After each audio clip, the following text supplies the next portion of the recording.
Sean todos bienvenidos. Vamos a continuar el día de hoy con la unidad 8. Sé que la unidad 7 era el consecutivo en el que íbamos. La unidad 7 la vamos a ver a través de un trabajo que les voy a dejar por los siguientes motivos. En la unidad 7, que se denomina las partes de la federación, se va a analizar cómo se manejan las entidades federativas. En el texto aparece lo que era el Distrito Federal, que sabemos que hoy ya no existe. Lo que tenemos es la Ciudad de México, y la Ciudad de México se maneja prácticamente como otra entidad federativa. O sea, es demasiado parecido el esquema. Y por último hablan de municipio. Aclaro lo siguiente: cuando hablemos de las entidades federativas, y ustedes lo van a checar en el trabajo que les voy a dejar, se van a dar cuenta que es prácticamente el mismo esquema que utiliza la federación, solamente aplicado a un territorio de la entidad federativa en cuestión. Es decir, es como si estuvieran en un espejo, ¿no? O sea, se maneja prácticamente de la misma manera que se maneja la federación, pero ahora dentro de las entidades federativas. Es decir, no va a variar prácticamente nada, pocas cosas nada más. En el caso del Distrito Federal, ya les comenté que ya desapareció, por lo tanto esa parte incluso está pues obsoleta en el texto. Recuerden que esta es la última edición del libro, que se dio en 2011. Y en el caso del municipio, ustedes llevarán una materia en octavo cuatrimestre que se llama Derecho Municipal. Sin embargo, ya vimos, cuando hablábamos de las competencias, vimos la competencia municipal, y se van a dar cuenta también que ya tenemos una referencia bastante importante de eso. Entonces, derivado de ello, y también ya que en los municipios también utilizan las figuras, no es tan similar, pero sí utilizan figuras prácticamente las que maneja también la federación. Esto lo vamos a ver a través de un trabajo para no caer en temas demasiado redundantes que ya vimos en los puntos anteriores cuando analizamos la administración pública federal principalmente. Por lo tanto, les voy a pedir que nos vayamos a la unidad 8, que está en la página 181, y se denomina la actividad administrativa. Hasta ahorita en el curso lo que estábamos viendo, o habíamos visto nada más, era la parte orgánica de lo que es la administración pública, es decir, cómo está subdividida, qué características tienen los centralizados, los paraestatales, etc. Pero viene a continuación algo muy importante: la administración pública es dinámica, es decir, todos los días hay un accionar por parte de la administración pública que debe ser en beneficio precisamente del gobernado, del ciudadano común y corriente. Entonces, se tiene que realizar a través de acciones. Ya analizamos los órganos, pero ahora tenemos que ver de qué manera van a actuar estos órganos. Y para irnos ubicando, aunque no es materia del capítulo 8, sino del siguiente, pero para que lo podamos entrar, la realización de este día a día, o la activación del día a día de la administración pública, se realiza a través de actos administrativos. Ese es el nombre que le vamos a dar. El acto administrativo en sí va a tener ciertas características, y la unidad 8 que aparece acá nos va a ir sirviendo para que identifiquemos, en base a como lo plantea el autor, algunas características que van a estar dentro del acto administrativo, pero también algunas otras que él las va a citar acá para contraponerlas al acto administrativo y para decirnos: estas características que te estoy explicando no son parte del acto administrativo. Entonces, la unidad 8 se va a centrar en explicarnos en qué áreas, en qué ámbitos funciona o acciona diariamente la administración pública a través de los actos administrativos, y nos va a ir dando una clasificación de actos que, una vez entendidos, vamos a identificar cuál de ellos es el acto administrativo y cuáles de ellos no lo son, para poderlos diferenciar. Entonces, a partir de la unidad 8 y hasta el final del texto, lo que vamos a ver precisamente es esa parte dinámica. Cuando me refiero a parte dinámica, es al movimiento, a lo que le da movimiento a la administración pública. Ya explicamos la parte orgánica, ahora vamos a ver la parte en la que se accionan los mecanismos a través, y esto sí es lo que vamos a estudiar a fondo, a través del acto administrativo. Que el acto administrativo, para que tengan un ejemplo, el acto administrativo puede ser la emisión de una licencia de conducir, por ejemplo, es un acto administrativo. Un acto administrativo puede ser una expropiación, un acto administrativo puede ser la expedición de una cédula profesional. Es decir, todo esto son diferentes actos administrativos que se realizan por diferentes áreas de la administración pública, pero ya es, digamos, el accionar, ¿no? Entonces, Entendido eso, vamos a ir por favor a la página, lo que está en la página 181 y la actividad de la administración pública, especialmente lo que les acabo de explicar, nos va a hablar sobre la parte dinámica. Yo quiero por favor que vayamos a la página 182 en el punto 32.2, donde dice su expansión y sectores a los que orienta. Aquí quiero, léanlo con calma, pero quiero que entendamos lo siguiente. El autor del libro lo que nos empieza a explicar es que la administración pública se ha ido expandiendo, es decir, ha ido tomando diferentes áreas en base a las necesidades y a la evolución del mundo. Es decir, hoy en día tenemos que hablar de temas dentro de la administración pública, temas de informática, temas de medios digitales, temas de redes sociales.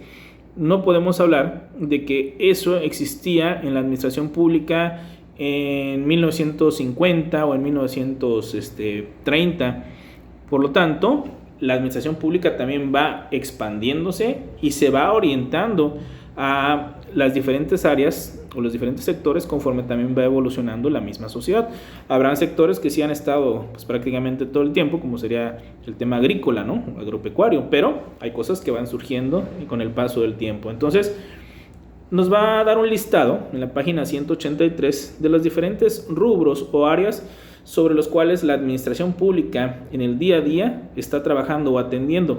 Y quiero aclararlo, nos va a hablar de todas las áreas que abarca, independientemente de los nombres y el número de secretarías que se tenga. Van a haber temas que aunque le cambies el nombre de la secretaría o lo pases de una secretaría a otra, el tema sigue siendo vigente y se sigue trabajando por parte de alguien dentro de la administración pública, ¿no? Entonces, vamos a ver qué listado, y les pido por favor en el 183, en el párrafo que está antes de todo el listado, dice lo siguiente: a partir de las atribuciones que el Estado mexicano tiene actualmente, se pueden observar los siguientes principales aspectos de la vida societaria a los cuales se orienta la actividad pública realizada como función administrativa. Es decir, nos va a dar el listado de la actualidad de nuestro país, hacia dónde se orienta el trabajo de la administración pública. Y vienen los siguientes: abasto, agricultura, ganadería y pesca, asistencia social, banca, bienes del Estado, comercio interior y exterior, cultura, demografía, deportes, economía, educación, elecciones para cargos públicos, empresas públicas, energéticos, estadística, finanzas públicas, fomento de industria y comercio privados, fuerzas armadas, minería, organizaciones auxiliares del crédito, planeación económica, pobreza extrema, procuración de justicia, protección a la infancia y vejez, protección a la propiedad intelectual, protección al consumidor, protección ambiental, protección civil, recreación, recursos forestales, recursos hidráulicos, relaciones Estado-servidores públicos, relaciones exteriores, salubridad pública, seguridad social, servicios públicos, en especial comunicaciones, tenencia de la tierra, turismo, urbanismo, vigilancia de la actividad de derecho público de los gobernados, vivienda. Entonces, nos da un listado no de secretarías, sino de las áreas o los rubros que las diferentes secretarías tienen que atender. Por ejemplo, cuando este libro o esta edición salió en su momento, la parte de cultura generalmente la iba a estar viendo la Secretaría de Educación Pública.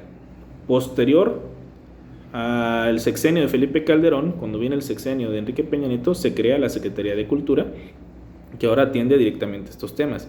Es decir, cuando el tema lo atendía anteriormente una secretaría y ahora lo atiende otra de nueva creación, no significa que el tema cambió, simplemente que el tema se le está dando una atención más cercana, se le da una mayor relevancia y por lo tanto se creó incluso una secretaría para darle atención a lo que es el tema de la cultura. Entonces vamos viendo cómo el tema no desapareció, simplemente se creó una nueva secretaría, ya no la atiende una, lo va a atender la otra, pero sin embargo la Secretaría de Educación Pública sigue hablando de temas culturales. No podemos decir que el tema de la educación pública no sea cultural, por supuesto que lo es. Entonces vamos viendo cómo los temas en general aquí están independientemente de el ente de la administración pública que lo vaya a conducir o manejar. Ahora, en el 32.3 es donde empiezan a colocarse ya las clasificaciones de actos para que podamos identificar qué va a ser un acto administrativo y cuál no va a ser un acto administrativo. Comienza hablando acá con actos jurídicos y operaciones materiales. Y dice lo siguiente: aunque la administración pública está totalmente sometida al derecho, tanto en su organización como en su actuar, no todas las tareas que aquella realiza son actos de naturaleza jurídica, sino que al lado de estas existen operaciones materiales de contenido metajurídico. Se insiste en que hay un elemento extranormativo en la función administrativa cuya importancia no puede soslayarse. Son actos u operaciones materiales, por lo general de carácter técnico, que influyen decisivamente en la marcha de la administración pública. Acerca de esta cuestión, Enrique Sayagues Lazo dice: operaciones materiales, a diferencia de las otras funciones jurídicas estatales, que se agotan con la sola formulación de actos jurídicos, la función administrativa requiere en múltiples aspectos el accionamiento material de los órganos de administración. Este elemento de ejecución es fundamental en la función administrativa. Bueno, recuerden cuando estuvieron en el primer cuatrimestre, se les hablaba de los actos jurídicos y se mencionaba que eran aquellos que tenían consecuencias de derecho, ¿no? Bueno, aquí nos van a hablar también, el acto jurídico es algo fácil de recordar y de entender, y quiero aclarar de una vez: los actos administrativos son actos jurídicos. Pero ¿qué va a ser la operación material a la que se refiere acá? Van a ser operaciones que van a tener una tarea de aspecto técnico, pero no están no tendrán las consecuencias de un acto jurídico. O sea, esas características legales o impacto legal son operaciones materiales, son necesarias, repito, son necesarias para que pueda accionar la administración pública, eso es cierto, o es parte de su actuar, pero no tienen consecuencias jurídicas.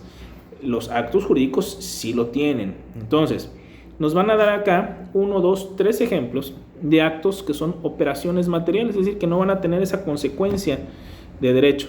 Y ponen como ejemplo en el inciso A: en las actividades meramente de hecho y sin relevancia jurídica, como las audiencias de los ministros y de otras autoridades, las manifestaciones con las que las autoridades anuncian al público importantes sucesos o exhortan a observar una conducta determinada frente a situaciones particulares. Bueno, si una persona, para hablar de un acto jurídico, solicita un proyecto ante la Secretaría de Economía o ante la Secretaría de Agricultura y Desarrollo Rural, esta secretaría se ve obligado a brindarle una notificación en donde le aprueben o le rechacen la solicitud del proyecto.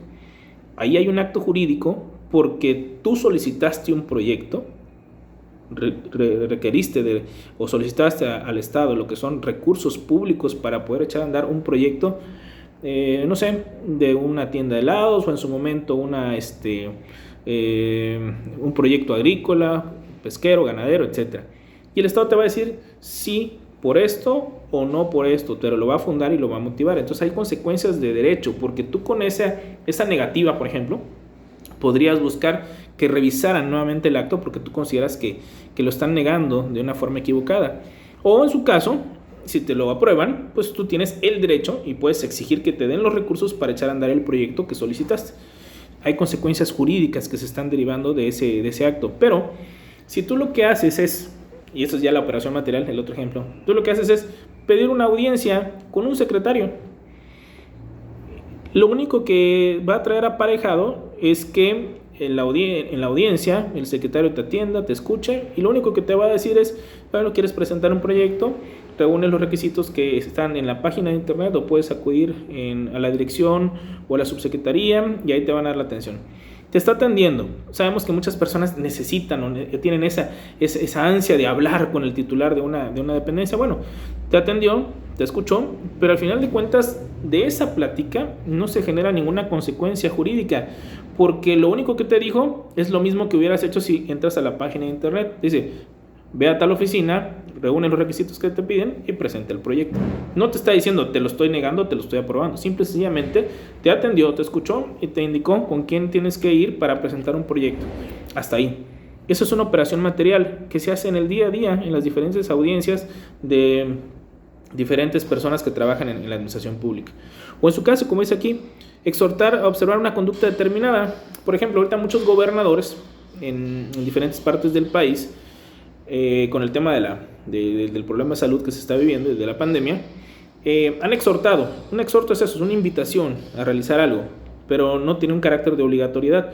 Han exhortado precisamente a que los ciudadanos de la entidad federativa en donde ellos gobiernan, que no se reúnan en casas, aún con familiares, que no tengan reuniones de más de 6 personas. No te están diciendo te vamos a meter a la cárcel, no te están diciendo va a haber una sanción, no están diciendo es un toque de queda. No, simplemente te invitan a que no te reúnas con más de 6 personas en reuniones familiares para evitar el tema del contagio. Bueno, entonces ahí es un exhorto. Ahí no hay consecuencias jurídicas porque nada más es una invitación a un comportamiento para evitar precisamente el tema del contagio. Distinto a que dijeran hay un toque de queda. Y el toque de queda implicaría todo mundo a su casa, nadie sale. Bueno, eso es distinto, ya trae consecuencias jurídicas, pero aquí no, es solamente una invitación por lo pronto, ¿no? El inciso B habla de en las actividades materiales, técnicas e intelectuales con las que se desenvuelven los servicios públicos como los de comunicación y de transporte, de asistencia sanitaria, de instrucción y similares, ¿no? Cuestiones técnicas, por ejemplo, voy a ir a determinado lugar, el funcionario el cual se le tiene bajo su resguardo un vehículo tiene que acudir a una comunidad y tiene 2 caminos para llegar. Ambos caminos tienen el mismo kilometraje, por lo tanto no va a gastar más gasolina ni en uno ni otro. Simple y sencillamente tiene que elegir cuál considera él que es el mejor para poder llegar a lo que sería la comunidad a la cual le asignaron realizar alguna tarea específica. Bueno, es un tema técnico de apreciación de él, donde decir, bueno, aunque realizo el mismo tiempo y la carretera está bien, simplemente yo decido irme por acá y no por acá. Bueno, ya esa es una decisión técnica que tomará precisamente un funcionario, pero no tiene una trascendencia jurídica, simplemente él tomó una decisión técnica sobre algo. Y por último, en las actividades materiales con las que se da ejecución a disposiciones precedentes, si de estas derivan a veces efectos jurídicos, tales efectos deben remontarse a las disposiciones que tratan de ejecutar. Bueno, lo cierto es que de alguna operación material sí se puede derivar, y a eso se refiere el inciso C, sí se puede derivar algún acto jurídico, es decir, derivado de una decisión técnica. Si la decisión técnica está mal realizada, entonces sí se puede derivar un acto jurídico, ¿no? En donde ya vengan consecuencias de derecho. Pero, aclaro, la idea de analizar los actos jurídicos y las operaciones materiales es para que entendamos en cuál de los dos se encuadra precisamente el acto administrativo. Y parte de la definición de lo que es el acto administrativo arranca diciendo que es un acto jurídico. Por lo tanto, los actos jurídicos, aquellos que tienen consecuencias de derecho, van a ser precisamente, o bajo ese esquema se van a revestir los actos administrativos que vienen en el siguiente capítulo.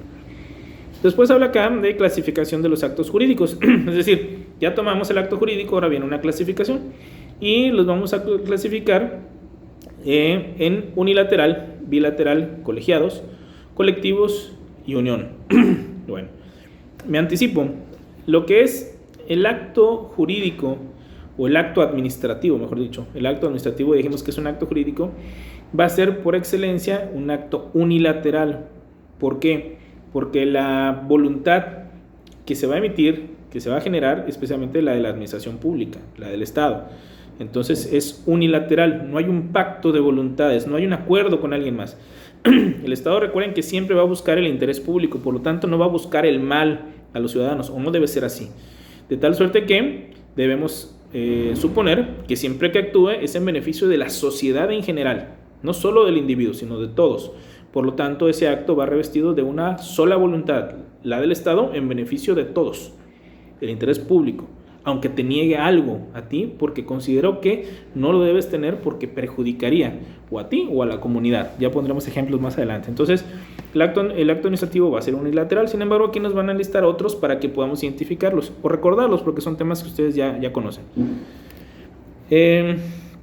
Vámonos por favor a lo que es después de esa unión. Antes de entrar en el próximo capítulo al estudio del acto administrativo, habremos de seguir la sistemática de algunos autores que suelen analizar las distintas clasificaciones de los actos jurídicos. Algunas de ellas tienen importancia para la manera como se desempeñan las funciones estatales y otras son un preámbulo de los temas 33 a 41. Recordemos que el acto jurídico es la manifestación de la voluntad que produce consecuencias de derecho. Crea, modifica, transmite o extingue derechos u obligaciones. Esa parte subrayenla, es algo que es una definición que pues ya nos la hicieron seguramente aprender y memorizar desde el bachillerato y luego quizá en la introducción al estudio del derecho. Entonces, un acto jurídico precisamente va a generar consecuencias de derecho y entre paréntesis estas consecuencias de derecho son precisamente crear, modificar, transmitir o extinguir derechos y obligaciones. Bueno, vamos a ver entonces ya a esta clasificación. Empezamos con el inciso A. El acto jurídico unilateral es toda manifestación de voluntad emitida por una sola persona y que produce consecuencias de derecho, crea, modifica, transmite o extingue derechos u obligaciones. Tal es el caso del testamento. Acto jurídico bilateral son aquellos que para su formación requieren dos o más voluntades que busquen efectos jurídicos diversos entre sí. Suelen citarse a título de ejemplos de esta categoría los contratos como el de arrendamiento y el de la obra pública. Bueno, entonces entendemos. Acto jurídico unilateral, aquel en el cual se establece solo la voluntad de una parte. Es la que se impone. El bilateral es cuando se requiere de un acuerdo, de un pacto de voluntades. Bilateral, dos partes que están en este caso acordando o poniéndose de acuerdo sobre un tema en específico, como un contrato de arrendamiento, un contrato de compraventa, contrato de obra pública como aparece acá. En el caso, repito, del acto administrativo, vamos a estar en presencia de un acto que es jurídico, ya dijimos por qué, pero es un acto unilateral porque solamente se requiere la voluntad de la administración pública, no se pacta con el gobernado, repito, no hay un pacto con el gobernado para que se emita el tema del acto administrativo, simplemente la administración pública dice, una vez que ha analizado tu petición, aquí está la respuesta. Puede ser sí, puede ser no, o puede ser una modificación a lo que estás pidiendo, pero al final de cuentas se establece una sola voluntad, la de la administración pública, en el entendido de que esta voluntad siempre irá buscando el interés público, nunca va a estar buscando dañar a la ciudadanía. Inciso B, los actos colegiados. Podemos considerar dentro de esta categoría las decisiones de cuerpos integrados por varios individuos, las cuales al exteriorizarse aparecen como la voluntad común del ente emisor. Por ejemplo, una ley o una sentencia de tribunal colegiado de circuito o de sala plurimembre. Entonces, un acto colegiado es aquel en donde van a haber varias personas tomando una decisión que se tendrá que emitir. Pero no es que sea un pacto de voluntades, sino que entre varios votan sobre la decisión que se deberá tomar y se realiza. Por ejemplo, en las salas donde hay 3 magistrados, entre los 3 tienen que emitir una resolución, una sentencia, y ellos dirán, bueno, lo que le parece a cada uno desde el punto de vista jurídico, pero como son 3, o será de manera unánime o tendrán que votar 2 en un sentido y 1 en otro sentido, pero siempre entrará de manera conjunta la solución, porque es una sala la que va a resolver donde hay 3 magistrados. Esos son los actos colegiados. Los actos colectivos. Para la consecución de un fin se requiere la intervención de los integrantes de una comunidad y cuyas voluntades se presentan independientes, caso del contrato colectivo de trabajo o el de los procesos electorales. Bueno, un acto colectivo, pensemos precisamente el tema de los procesos electorales. Todo el mundo sale a votar precisamente con la idea de que tengamos a un presidente, un gobernador, un ayuntamiento, pero se requiere que todos los mexicanos, o bueno, así que todos los que deseen ir a votar, voten, y al final en el conteo se decide a través de este acto colectivo, es decir, de la suma de los votos, quién será el gobernante para todo el país, para toda una entidad federativa o para todo un municipio. Acto unión, varias personas intervienen en la creación del acto, sus voluntades concurren a una sola finalidad. Gabino Fraga dice acerca de esta clase de actos: las voluntades concurrentes no son independientes como en el acto colectivo, sino que ellas están ligadas entre sí de manera de dar lugar a una convención, pero sin que ésta llegue a formar un contrato, puesto que el efecto jurídico que se produce, y que es otro elemento que viene a caracterizar a este, no es crear una situación jurídica individual, sino simplemente hacer aplicable a un caso concreto una situación jurídica general creada de antemano.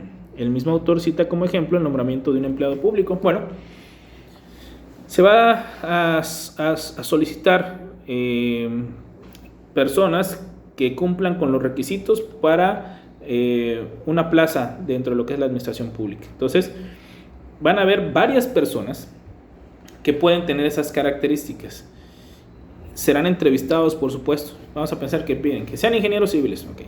Ingenieros civiles, entre 25 y 30 años, entre 25 y 30 años, con 2 años de experiencia laboral, con 2 años, o sea, pueden haber infinidad de personas, pero al final de cuentas va a quedar uno. Entonces, ahí viene esa unión, es decir, la persona que tiene las características se une precisamente a lo que va a ser el cargo, si lo queremos llamar así, al cual por el cual va a competir y al cual se sumará trabajando dentro de la administración pública, ¿no? Entonces, aquí lo importante del análisis de cada uno de estos casos, vuelvo a lo mismo, es para que ubiquemos esa segunda característica del acto administrativo. Ya habíamos dicho que es un acto jurídico. Con esto, lo que quiero que identifiquemos es un acto jurídico, sí, pero es un acto jurídico unilateral, porque se va a establecer única y exclusivamente la voluntad de la administración pública, del Estado. Ahora, en el 32.5 nos va a hablar del acto creador de situación jurídica general, ley orgánica, ley reglamentaria, diferencias formales y materiales, imperio y sanción. Aquí, para no redundar, léanlo con calma, el autor quiere llegar a un punto, y quiero abreviarlo y ser más concreto en esta parte. El acto administrativo no es general.